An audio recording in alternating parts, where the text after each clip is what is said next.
The Week in Art is sponsored by Christie's. Visit christies.com to find out more about the world's leading auction house since 1766. Auction, private sales, online, art, anytime.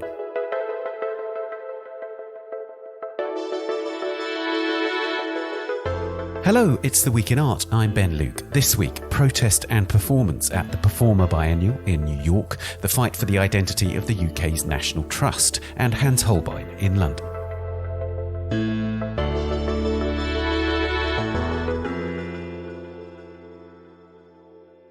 Performance art has long been used as a vehicle for protest and political activism, and now, in its 10th edition, the Performa Biennial in New York has a new programme dedicated to artists exploring the subject. Protest and Performance, A Way of Life, which started this week, features 8 events involving artists from across the world, but with particular links to the Middle East. And while it was programmed months ahead of the present war in Gaza, it's inevitably gained further relevance. I talked to Defne Ayas, Senior Programme Advisor, and Kathy Noble, Senior Curator at Performa, about the programme. In the UK, the National Trust, which looks after historic buildings and landscapes across Britain, has become the subject of a row between its current management and campaigners who argue that it's strayed from its essential remit. Our Associate Digital Editor, Alexander Morrison, speaks to Martin Drury, a former director of the Trust, about why it's prompted such intense debate.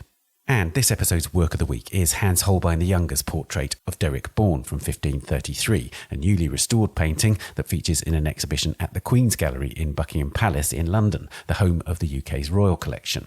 The show, Holbein at the Tudor Court, is curated by Kate Hurd, and she tells me about the picture.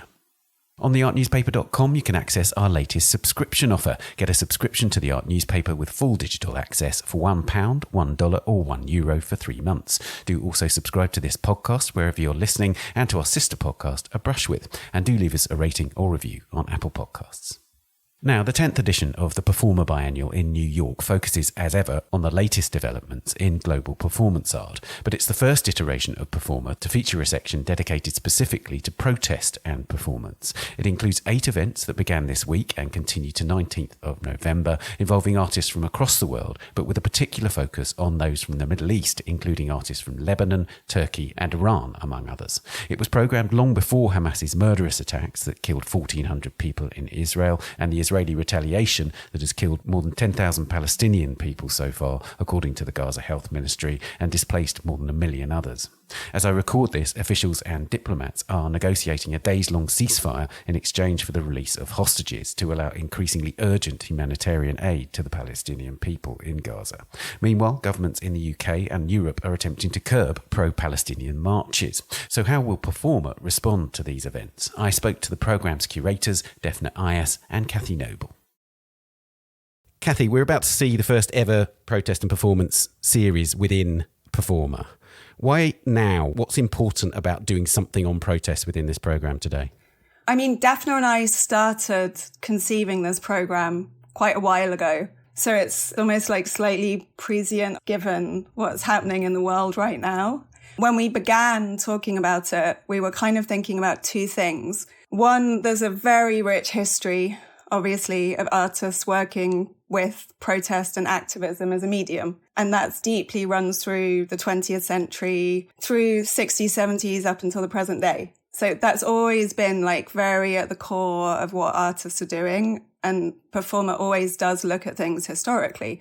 However, Defne and I started talking a lot, really inspired actually by a comment that Shirin Neshat, the artist who we've worked with many times, who's on our board, made in relationship to this topic and kind of what was happening in the world a while ago, like 6 months ago. And we began talking to her and we began by talking about what this means in relationship to all the protests that had occurred worldwide in relationship to what had happened in Iran. Yeah, the conversation with Shirin Neshat was actually very important to us. So what happened in Iran with the Women Life Freedom Movement, especially with Mahsa Jina Amidi's murder, and then how the women and how the minorities in Iran started responding, filling pools and fountains with red color. Just the imagery that has been circulating not only in social media, but like how it was reverberating with us was very inspiring to see. So we wanted to really resonate with that moment in Iran and what happens with minorities, what happens with the logic of suppression and oppression over minds and bodies over centuries, because performance has always had that intellectual political muscle that addressed that complexity, that hybridity, how to create new languages vis-a-vis state-induced violences or the logic of violence in general. So Kathy and I, we really discussed like how can we tap into the voice of the Levant, but at the same time, we also bring about how it's been resonating in Manhattan, in New York City, which has been really the source of performance history for Performa's mission. Within that vocabulary, how does it resonate within, anti-Vietnam War energies and so forth? So we put together a program of 8 different voices, propositions, performances. We didn't want to have a dry symposium, so it was really important for us that it was live actions. And here we are, Ben. Our conversations really did begin in the Middle East because of everything Defne just said. I would say kind of half the work in the program is from different parts of the Middle East. But again, we programmed this quite a while ago. So the resonance of what those works mean now versus when we were talking about it is all shifting a lot, I think. Absolutely. And of course, that resonance is at the core of the way that performance can be adaptable and respond, right, Defne? Because in one way, yes, you've made a program, but there's no way that the artists who are part of this program cannot respond to what is happening in the world right now, right? Indeed. We started with a keynote lecture by a renowned scholar, Louis Chude-Soke. He is a Nigerian background, Jamaican raised, LA wired professor of comparative literature who's been looking at the cosmic entanglements vis-a-vis our universal suffering zones, the various catastrophes, lived experiences through these catastrophes, through the sonic space. Quite an articulate scholar on the intersection of race, history, and technology. He's given us a lecture, how we actually kicked off the performance and protest program a few days ago, where he looked at his project that he took on with his collective, looking at the Holocaust sites, the architecture in Nuremberg that was actually designed for one particular voice, and how to resonify it with sonic experiences proposed by Armenian scholars, proposed by Sufi prayers. How do you actually create a sonic zone, a reverberation resonance zone through sonicity? So we started with them, and last night we had the first live performance of Rabih Mrouer, Lebanese artist, theater director, of his take on the revolution in Beirut. But maybe Kathy would like to say more about last night. I mean, Rabih had made a film called Our Hirak that he showed earlier this year. And the film was really exploring 2019, the uprisings in 2019 in Beirut, and then kind of ends when the very, very tragic explosion happened. And we turned this into a live performance with a woman, Aina Ramin, performing in the role that Rabih would normally perform. Rabih wasn't actually there, but he wanted to do that. Mainly because really the thread that he'd woven through that was that those protests were very much a feminist and a queer-led uprising in Beirut. So much of the performance was very much thinking about moments within them that were almost joyous. But then it takes a very intense trajectory. It was a very intense experience last night because it also then led into all the very, very tragic consequences, such as suicides. There was reoccurring suicides all the way through the end of the uprisings. And then when the explosion happened, a country that had already been devastated financially was then physically devastated. So as much as this was about 2019, 2020, when I spoke to all the audience after last night, they were like, it was so resonant watching this in this moment in time, because it really is making them or us wonder, what will be the consequences of what's happening now? What are the consequences that we can't predict? None of this is predictable. And definitely in the material that you've written around the programme, I was really taken by the fact that there were 2 questions that you wanted to ask about what protest means and about how it can be effective. And I thought this was a really interesting idea, that one of the criticisms that's often levelled at contemporary art that deals with issues is that it's within a bubble, it's siloed, it's speaking to a converted audience. But the idea that protest can be effective and that art can speak to its effectiveness. Can you say more about that? Because I think that's a really intriguing idea, that you want the art to be doing something. I mean, I think we're really looking at the spectrum, how a new language can be invented when there's impasse, where there's no exit, and how artists are really there to create that language to access justice, how they are decoding maybe protest movements or very specific historical moments, how they decode the affect from it and recode it into their work, and what frequency it can really work. That is really an important aspect, in the sense that we give that platform to the artists to see when there is no effective protest, what can art do to create those channels for body to emerge, for language to emerge, for the complexity and hybridity to be translated or relayed to the audience. So we're almost operating in a subsonic zone with intellectual muscles operating on several registers, not only on the earthly plane, but also even in our cosmic entanglements. That's how I see it these days. But of course, several of our artists are involved on several levels with variety of protest movements. You know, they are really strong in the trenches, whether it's a feminist agenda or queer agenda or anti-government agenda, anti-corruption agenda. So from those, we have invited, for instance, like the Pages, who are Iranian artists based in Rotterdam. They have a much more conceptual take rather than going into the eye of the pain. They are really working with artists who are actually still active in Iran and bringing them out and looking at more conceptual issues vis-a-vis the theater, performers, stage, and the language. But then there are artists like Rana Hamadeh, who's also Lebanese, like Rabia, who's looking at the constructs of the Shiite terminology, taking the Ashura ritual as a template upon which she is actually making a claim to justice, and the theater of justice, who gets to have access to justice and who doesn't have to have justice. So there will be many ways to access the work and think about where we are in the world right now. Kathy, one of the things I'm really conscious of is that, as you say, it relates so much to the Middle East. And we've heard from just the locations that you've mentioned, the two of you, that that is the case. But of course, protest at the moment is something which is under threat. You know, we're hearing on a daily basis that authorities are struggling to know what to do in relation to protest, or are outright trying to shut them down.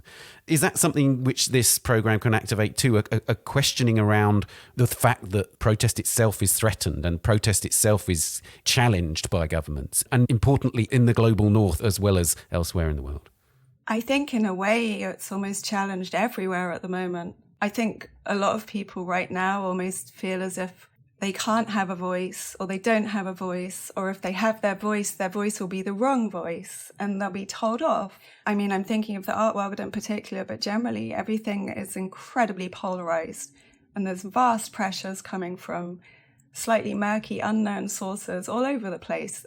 I think one of the projects, though, that really is questioning all of these things and will be a very much real-time response to the last couple of years and right now, is a project we're doing with Greg Bordewitz, so very long-time activist, amazing artist, and Pamela Sneed, amazing writer, was deeply involved in AIDS activism in the 80s too. So Greg and Pamela are doing a project called, very apt, Healthcare Not Warfare. Again, titled a long time ago, but the warfare, very apt. And they've invited a variety of different people to participate in it, including Morgan Bachitsis, Ola Ronk from the Free Black Women's Project, Viva Ruiz and Kay Barrett. And I think one of the things to note in this is that Greg and Morgan Bachitsis are both very active themselves in Jewish Voice for Peace. So they've both been actively protesting at the moment. Jewish Voice for Peace was protesting at the Statue of Liberty a few days ago. It was very, very, very active. I guess what I'm saying is I think in that project, as much as the focus is healthcare and all the systemic problems that are occurring in relationship to that, particularly in America, it's also a project that is really thinking about who has a voice, who's allowed to speak, what different kinds of protest are, what different kinds of action are, how can we come together as groups in different ways? Like, how are we safe to come together as groups? It's not even safe for some people still, like health-wise, to really be in a room with others. COVID is still a very active thing that we're all pretending is not happening. It's going to be a complex project that's a lot of fun, that I also think is going to address right on the nose, probably, a lot of the different things that are happening in the world right now. Especially the intersectional aspects of political issues that are driving the protest energies all around the world, not only in New York, will be emerging in this variety theater the two are putting together with their collaborators who are also involved with the pro-ceasefire movements in the city. The other project we have, Ben, maybe in relation to the question you asked to Kathy, is in terms of self-censorship, is the project that Göksu Kunak will be doing, a queer Turkish artist who is coming from the middle of Asia Minor, from Ankara. She's Berlin-based, and she's really looking at the aesthetics of self-censorship and camouflage, taking the notion in Islam, taqiyya, when you hide yourself in the case of persecution, and really taking it on through the speculative fiction route of Negrestani and driving it as a way, like, how do you camouflage through gender, non-binary gender encapsulations? How do you take camouflage as a protection?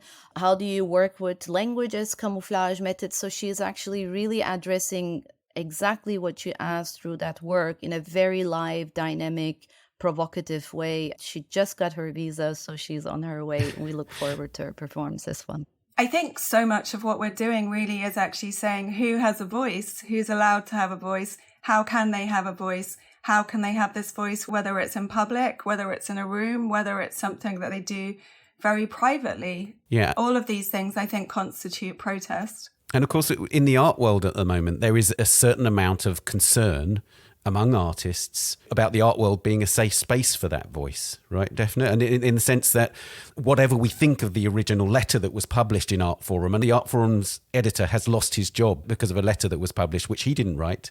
But at the same time, there is a sense in which all over the place, there are funding sources and so on who are finding problems in what artists are doing and so on. So it's quite a fraught subject for art right now, the idea of protest and having a voice, isn't it, Defne?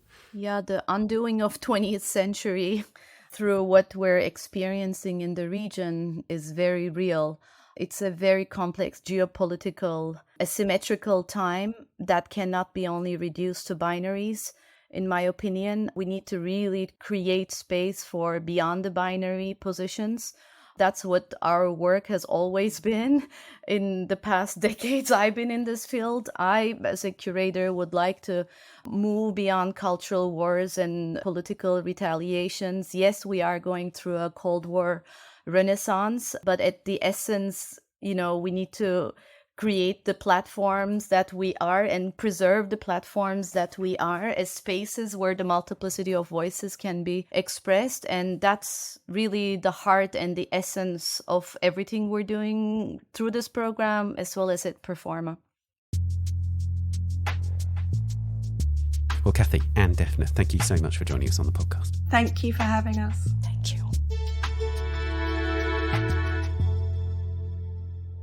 The Performa Biennial 2023 continues until the 19th of November. You can find more details about the protest and performance programme and all the other biennial events at performa2023.org.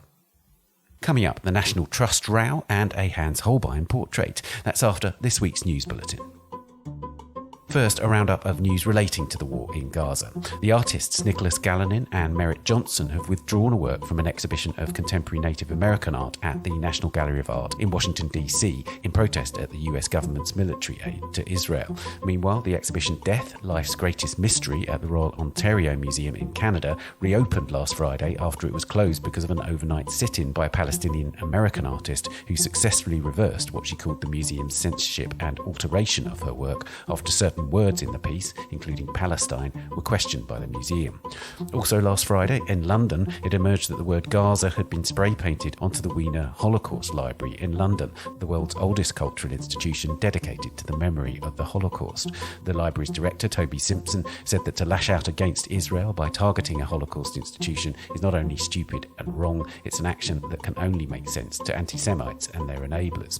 And as Kathy Noble mentioned in the Performa conversation, around 500 protesters affiliated with the group Jewish Voice for Peace, including the performer artist Greg Bordowitz and the activist artist Nan Goldin, took over the base of the Statue of Liberty in New York Harbour at around 1 p.m. local time on Monday to call for a ceasefire. In other news, the Toilet of Venus, known as the Rokeby Venus by Diego Velázquez, was attacked at London's National Gallery on Monday. The painting, created between 1647 and 1651, is one of the most celebrated masterpieces in the gallery's collection. It was targeted by two members of the climate activist group Just Stop Oil. The group shared footage of the attack on their account on X, formerly known as Twitter, and say they are protesting against the awarding of new oil and gas licences in the UK. A National Gallery statement confirmed that the painting had been attacked with what appeared to be emergency rescue hammers and that two people had been arrested. The gallery said that minimal damage has been sustained to the surface of the painting. Therefore, it will be undergoing conservation treatment before going back on display. There is no timeline yet on when that will be. And finally, the New York auction season began rather modestly at both Christie's and Sotheby's earlier this week, with Pablo Picasso's 1932 portrait of Marie-Thérèse Walter, Femme à la Montre, facing the biggest price, hammering at $121 million or $139.4 million with fees, just over its unpublished pre-sale target in excess of $120 million. We'll be doing a full report on the auctions in next week's podcast. You can read these stories and much more on the website or the app. We'll be back after this. The Week in Art is sponsored by Christie's. This November, discover Graphic Century, an online auction focusing on the dramatic expansion of printmaking from the mid-19th to the mid-20th centuries. The sale features significant examples of French Impressionism from Pierre-Auguste Renoir and Edouard Vuillard, alongside standouts by Pablo Picasso, Juan Miró, Jasper Johns, Roy Lichtenstein, and more. With estimates starting under $1,000, this is a prime opportunity for collectors to acquire works by blue-chip artists at surprising prices. Bid by the 15th of November on Christie's.com. Welcome back. Now, the National Trust is a bastion of public life in Britain. Founded in 1895, it's since then aimed to promote the permanent preservation of places of historic interest and natural beauty for the benefit of the nation. It's the largest conservation charity in Europe, with around 5.7 million members, 40,000 volunteers and 10,000 staff. As well as 500 historic properties, gardens and nature reserves, it looks after nearly 1,000 square miles of countryside and 780 miles of coastline.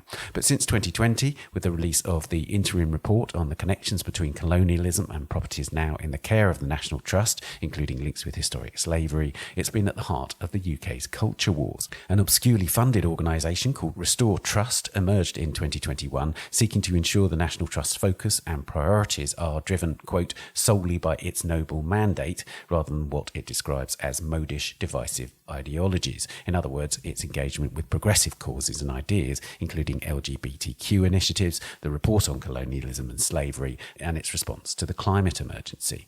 Restore Trust's mission has also been championed by media and politicians at the furthest right of British politics, including the former UKIP leader Nigel Farage. This weekend, votes at the National Trust's annual general meeting will reveal whether Restore Trust can gain a presence on the charity's board and succeed in halting some of the organisation's plans. To find out more about the Trust, its place in British culture, and why it's at the heart of such a passionate dispute, the Art Newspaper's associate digital editor, Alexander Morrison, spoke to Martin Drury, the Director General of the National Trust, between 1996 and 2001. Martin, this might be a tricky question to start with when you're talking about an organisation with a 128-year history, but I wondered if you could, in as brief terms as possible, tell me in your own words what the National Trust is, why it was founded, and what kind of role it's played in British life since.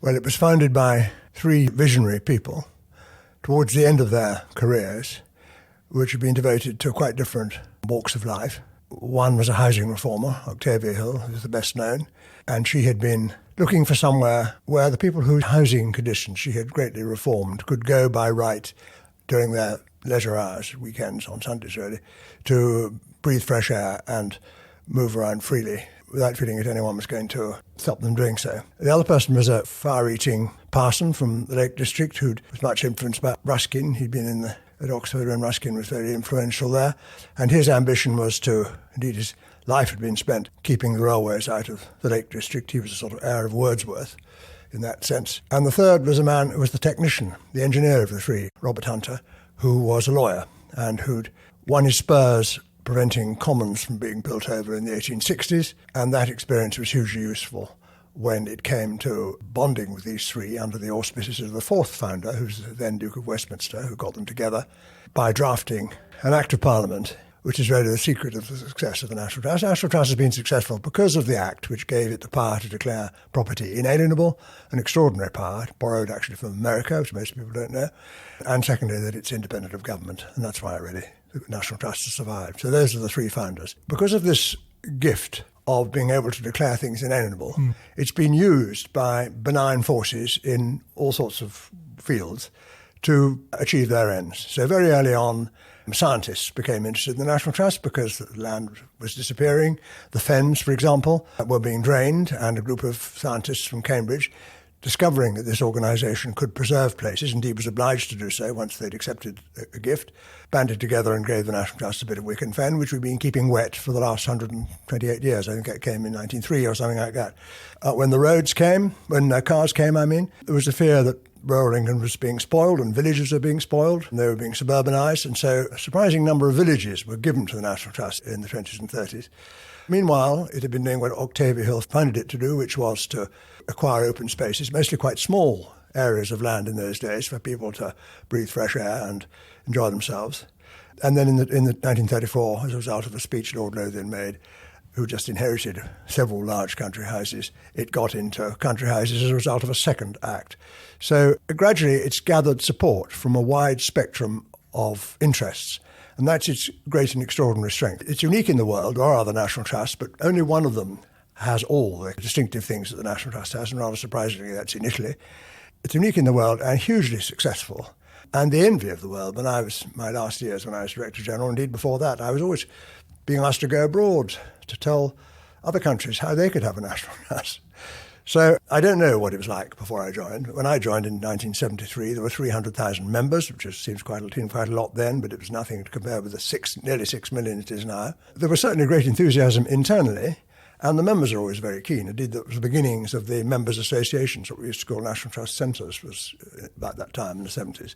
But it's only in recent years, with a very highly successful recruiting campaign, putting on 1 million members a year for a while, and the interests of mobility, everyone has a car, and the value that people attach to recreation these days. The National Trust supplies that deep need that people feel if life's tough, at least I shall give my children the opportunity to benefit from the National Trust. And when you became director in 96? Yes. What were some of the challenges you were facing in that role? Well, the buildings had really receded from the National Trust's attention because they didn't on the whole need the National Trust anymore. Since 1937, conditions had greatly changed. There was a great emergency in the 30s, and after the war particularly, when a lot of houses were completely derelict, and many people did give up, and many, as we know, were demolished. But that period of emergency gradually receded. There were other ways of looking after national country houses. I'm talking only about country houses. Of course, the Trust has many other interests, but that's the one for which it's most famous. And people could find their own charitable trusts, and incomes had greatly increased. And there was a much greater confidence. And most significantly, a younger generation had come along who were prepared to cope with these places without having lots of employees. I mean, I was always keen to broaden the perception of what historic interest means. And one of the first things that happened in my time was I was telephoned by John Burt, who was then Director General of the BBC, and he said he'd taken his children up to Liverpool, because that's where he comes from. We wanted them to see their origins, and found there was a for sale notice outside the house where John Lennon and Paul McCartney wrote the very first songs, where they used to gather there after school because Father McCartney was late back from work and he hadn't got a mother. So there was a question about whether that was of national interest, but we very quickly decided it was. And it's been inundated with visitors ever since. Indeed, when we opened it, it was syndicated more widely in the world than any other acquisition the National Trust had ever made. So broadening the idea, there were other examples of that, of what historic value meant, was one of my aims. And the other was to deepen the interest of places and broaden their appeal, which has always been the Trust's objective. It strikes me that the National Trust has been a kind of constant amongst a lot of change, including political change. Certainly while you were at the Trust, you would have seen quite a few prime ministers and governments come and go. How much political consideration was there within your role? Well, it was part of the Director General's remit to keep in touch with the government of the day and to engage and retain its sympathy. And mostly the National Trust has managed to achieve that because, on the whole, it's a non-political organisation, except when it gets into issues which have become political because of strength of feeling. During my time, the great issue was stag hunting. Indeed, it was hunting generally. And we were much taken up with trying to, first of all, to persuade those who felt very strongly that all hunting was cruel, that it was part of rural life and had become a political issue which we didn't need or want to get involved in. We were there to sustain traditional pursuits in rural England, and where estates had been left us on the condition hunting didn't take place, and there were one or two, we observed those wishes and vice versa. And we managed to hold back that quite concentrated series of resolutions brought at AGMs, and mostly they were defeated by the vote of the membership. And then, just before my time, the advice of the council was ignored, and a resolution which asked us to look into the impact of hunting on the well-being of the deer. I think that was the deer particularly. They were clever because deer hunting was a thing which most people thought repellent. Those who live in Devon think it's part of natural life. And indeed it was very effective at maintaining the quality of the deer, but most people think, first of all, they think that hounds tear them down, as illustrated, but they don't, of course. So lots of misconceptions about that. So it's clever of the anti-hunters to start by concentrating on something which most people are either indifferent about or were prepared to be persuaded was not desirable. And without going into too much detail, eventually we were persuaded to look into, commission a report into the impact of stag hunting on the welfare of the deer. And to everyone's surprise, including the deer hunters themselves, it was found that it was very damaging to the welfare of the deer, and the National Trust, although I was responsible for that decision ultimately, before really looking back, it was wise to have done so, because within a year hunting had become illegal anyhow, all hunting, including stag hunting. So it's clear that the Trust has been the subject of much debate and has indeed welcomed debate and evolved as a result. Yes. I wondered, that seems to have really picked up pace, certainly in the public eye in the last couple of years. I'm thinking, of course, of in 2021, the pressure group Restore Trust going public. Yes. Their argument being that the Trust was moving away from what it perceived to be its main priorities, i.e. I'm not very close to that. I mean, I've watched, I've read, and I indeed written a letter about Clarendon where I think Restore Trust is actually wrong. I think Clarendon just got that right, because I know something about that, having been there, and I was involved in previous fires. And Clarendon Park, to be clear, it burned down in Clarendon 2015. Park was a disastrous fire. But the reason I had an interest in that was because I'd been partly responsible for dealing with the consequences of a similar fire, disastrous fire at Up Park in Sussex in 1989. The general point to make is that if you're running an organisation to which a large chunk of the middle class belongs, I mean, that itself was a slight embarrassment to the National Trust. We're always wanting to extend the membership to people who aren't even aware of it, people who live in towns and some of the immigrant groups, although that's been rather successful recently. If you have a membership which is highly educated, highly articulate, and has very strong views across the spectrum, you're not likely to please everyone all the time. The great message, when people ask me all the time, what do you think about the National Trust these days? I say, I've retired long ago. But I just tell them that it's the most extraordinary organisation, as I started by saying at the beginning of this talk. Admired by the world, this huge, devoted and interested membership. And that's the thing that's marvellous. Not that sometimes it displeases people who regard it as doing things which are... I try not to use the word woke, because that defines you as a certain kind of person. Others would say compassionate. Quite, and to clarify for our listeners, the main criticisms at the moment are that the Trust are no longer focusing on what they see to be the main remit, which is looking after historic buildings and properties, and instead of focusing on what they see as modish, divisive ideologies, such as, they ran a colonialism and slavery interim report. Yes, well, gosh. And climate change is another issue that they don't think the Trust should be so involved in. Our traditional approach was to confine our contributions to public debate to subjects on which we had some experience to contribute. That's, say, in the management of land, the management of historic buildings. For a while, that was widely regarded as sensible, supported by the membership, and it was possible to maintain that position. But gradually, as the impact of climate change began to affect everyone, and the quality of water, for example, which everyone minds about, and the National Trust suffers from polluted water, as the whole country does, it became impossible to confine what we said publicly to issues which were based on, well, they were based on our experience, but they had a wider application. And I suppose that there are fault lines in the National Trust. I mean, it's a hugely successful organisation, but that's partly coincidence, partly to do with our history, partly to do with the fact that it started in 1895 when England was quite a different place. Indeed, it was all British Isles then. And it has these three weak points, which it's the job of the Director General and the Council to shore up and make sure they don't open. One is between countryside and buildings. Most governments give those responsibilities to different departments. In most of the world, they're separate considerations. The other is which is the defining characteristic of the National Trust, which is it's a partnership between private and public interests. So the people who've given their houses to the National Trust are one example of the private interests which it serves to benefit the public. And that's a very important thing which not many people fully understand.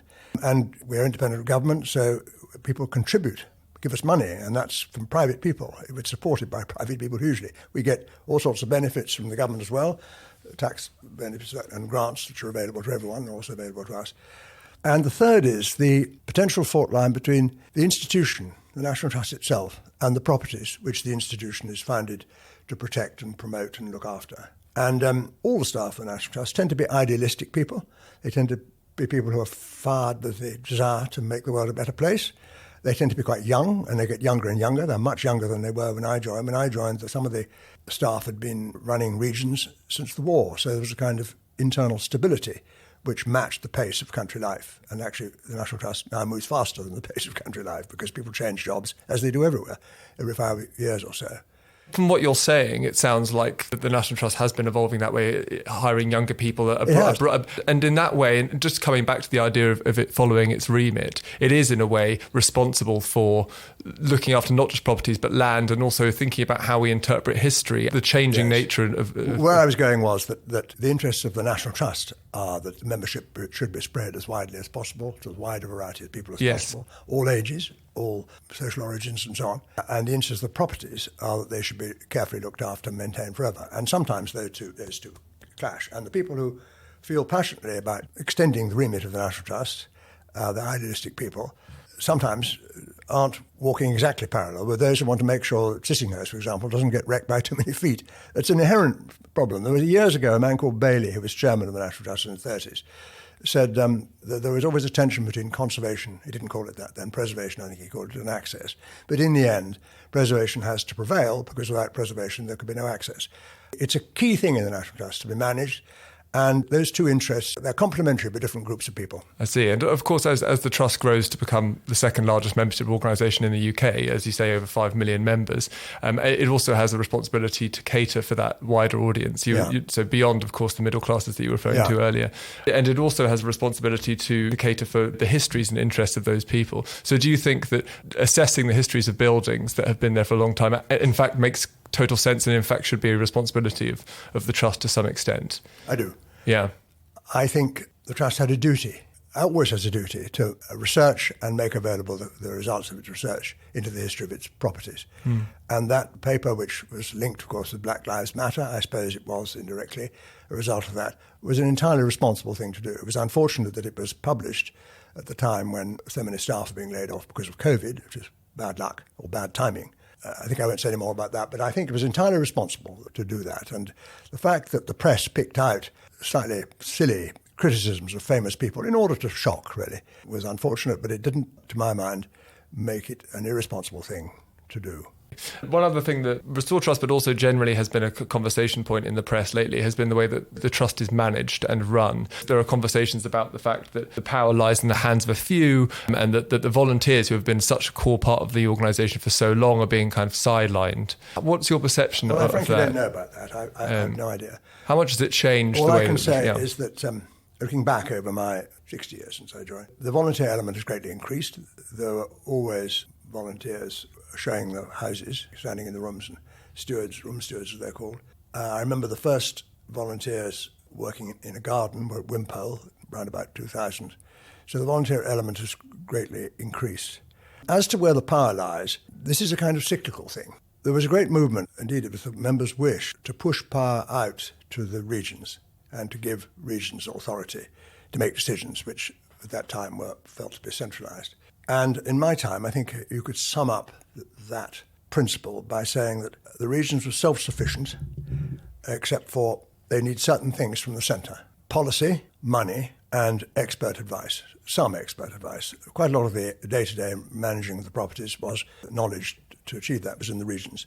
And those are the three things that came to the centre. And that seemed to me a very satisfactory arrangement. I think it was always a debate as to whether there should be, that all the expertise that National Trust requires to run its properties should be gathered at the centre and deployed nationally according to need. In my day, each regional director had at his or her elbow people who were experienced and knowledgeable about architecture. They had a person who was now called a curator. They were then called historic building representatives. They had PR people, and they had people spreading the message of the National Trust at their elbow.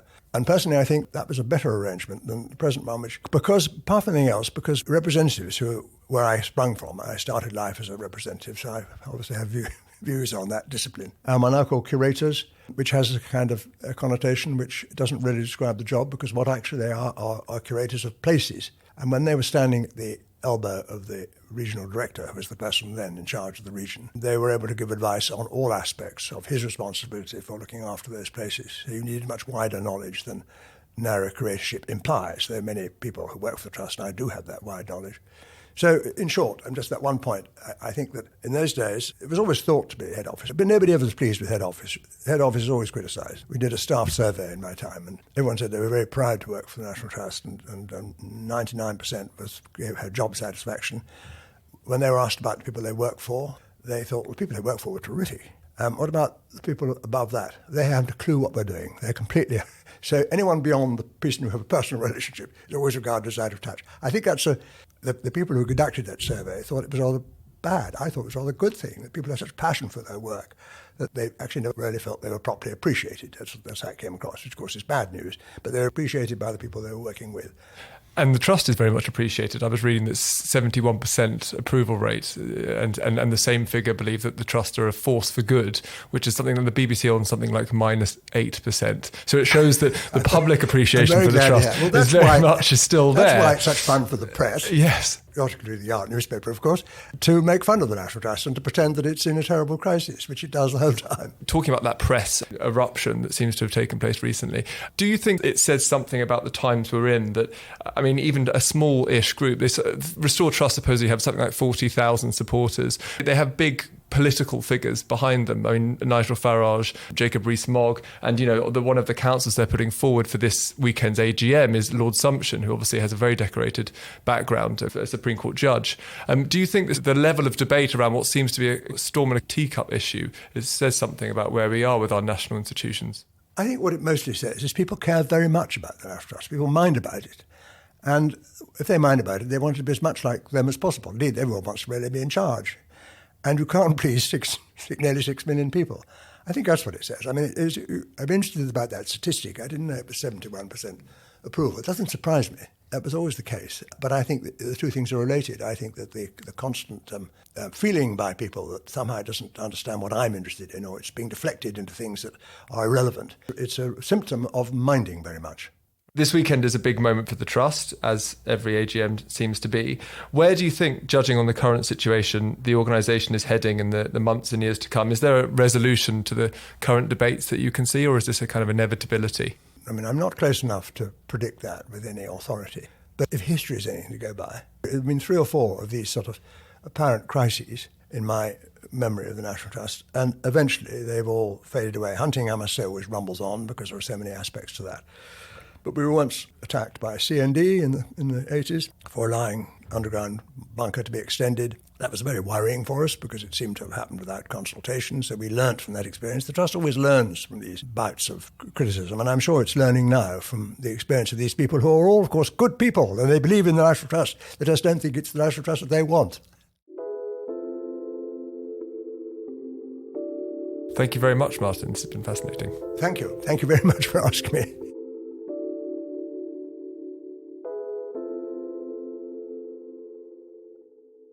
You can read more on this story at theartnewspaper.com or on our app for iOS and Android.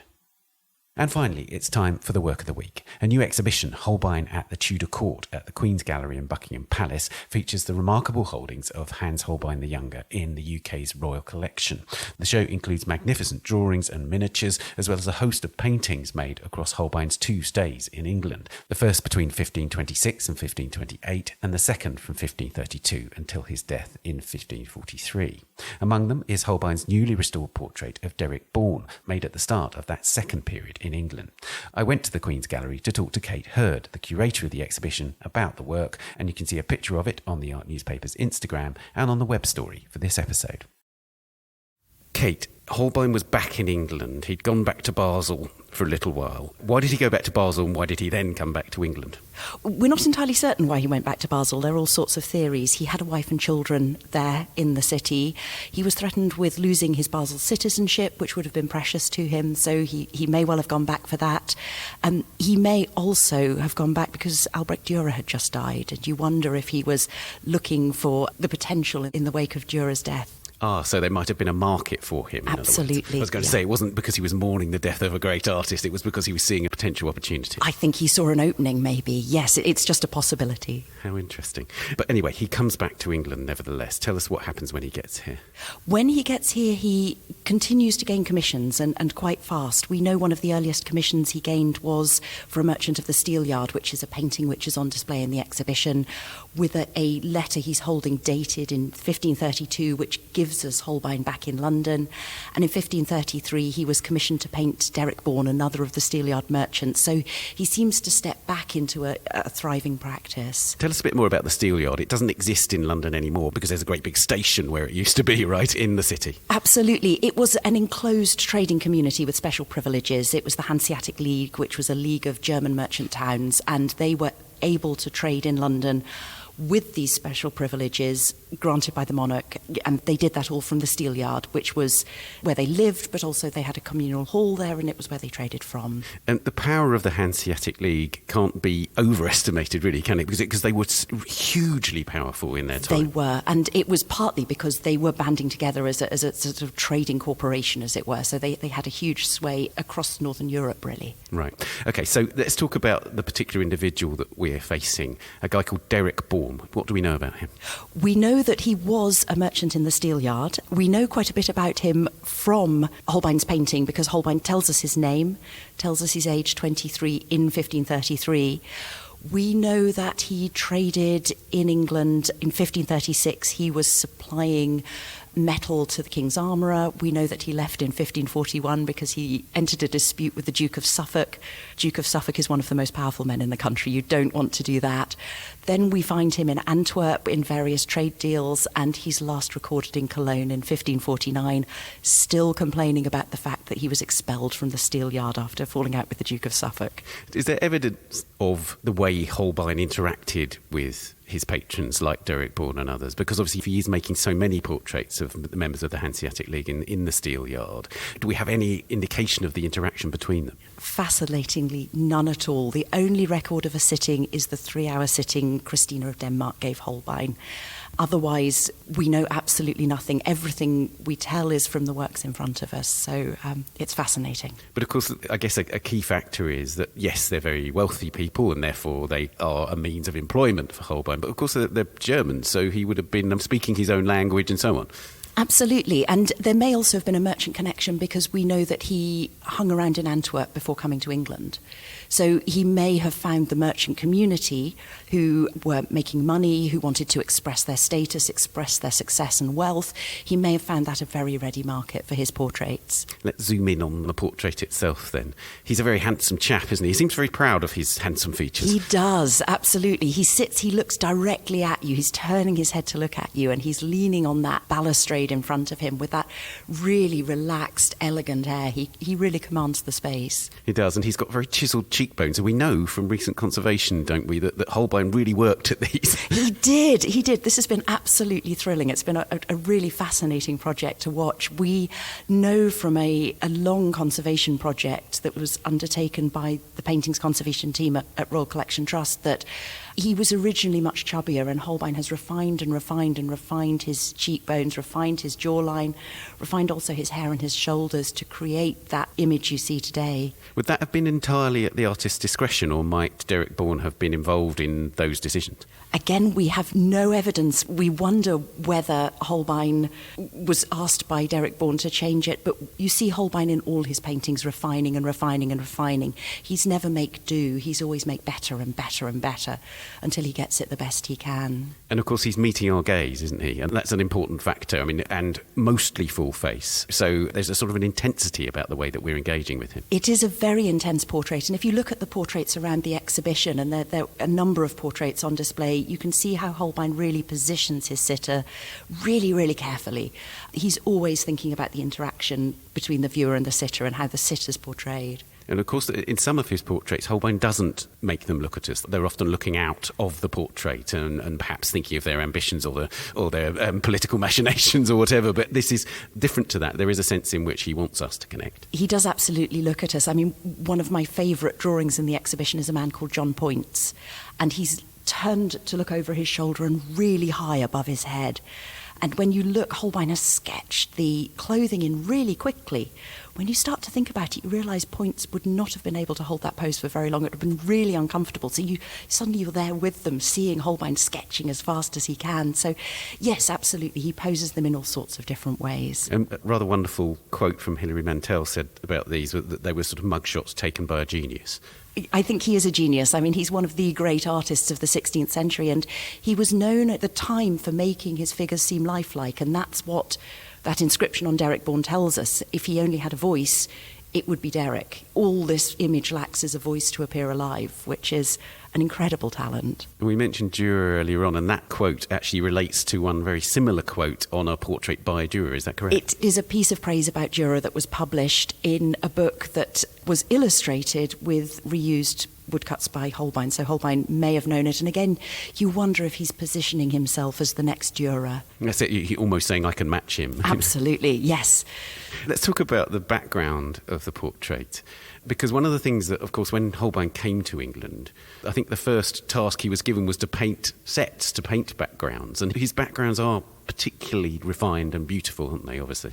Yeah, I think he's showing us here what he can do with these vine leaves. They twist in the space and they appear to grow before our eyes. And he was well known for his illusionism. He was a house painter in Basel, among other things, and he could paint these wonderfully illusionistic facades that appear to have horsemen leaping off them. And as you say, when he came to London, one of his first jobs in 1527 was to paint almost stage scenery for a temporary entertainment at Greenwich. It was a meeting between the French and the English to discuss diplomacy, and Holbein is one of a team of painters who create those decorations.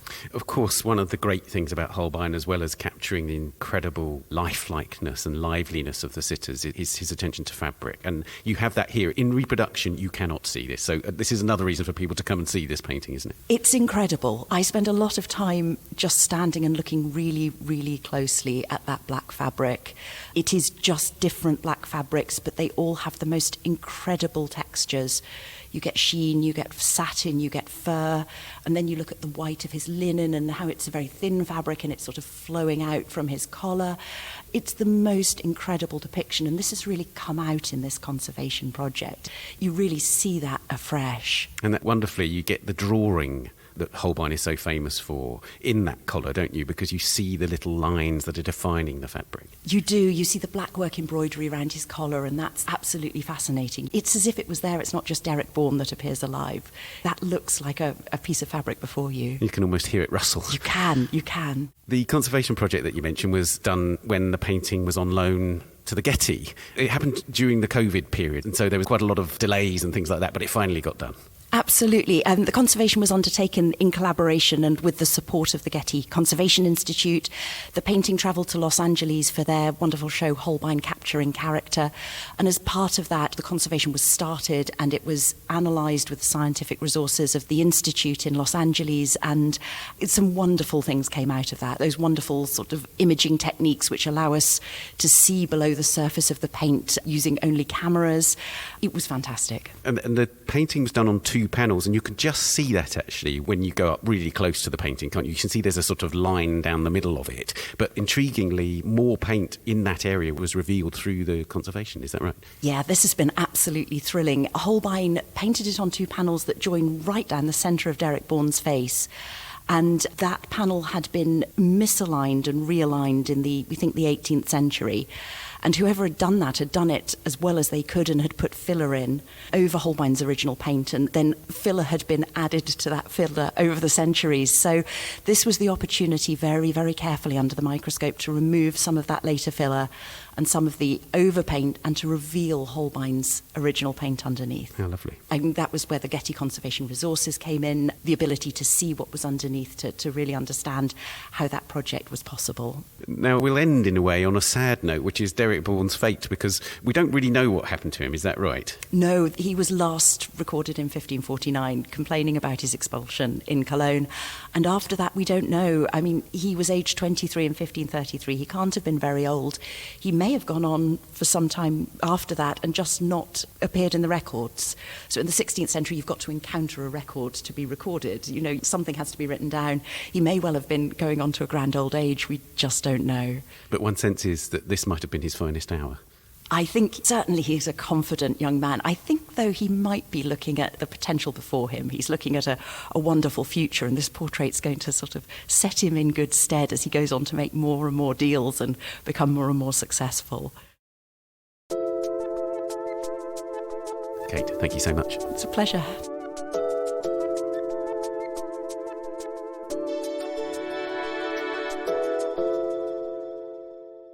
Holbein at the Tudor Court is at the Queen's Gallery in London until the 14th of April 2024. And that's it for this episode. You can find us on X, formerly known as Twitter, at Town Audio, and on Facebook, Instagram, and Threads. The Week in Art is produced by Julia Michalska, Alexander Morrison, and David Clack. And David's also the editor and sound designer. Thanks also to Daniela Hathaway, and to our guests, Defne and Kathy, Alex and Martin, and Kate. Thank you for listening. We'll see you next week. Bye for now. The Week in Art is sponsored by Christie's. Visit christies.com to find out more about the world's leading auction house since 1766. Auction, private sales, online, art, anytime.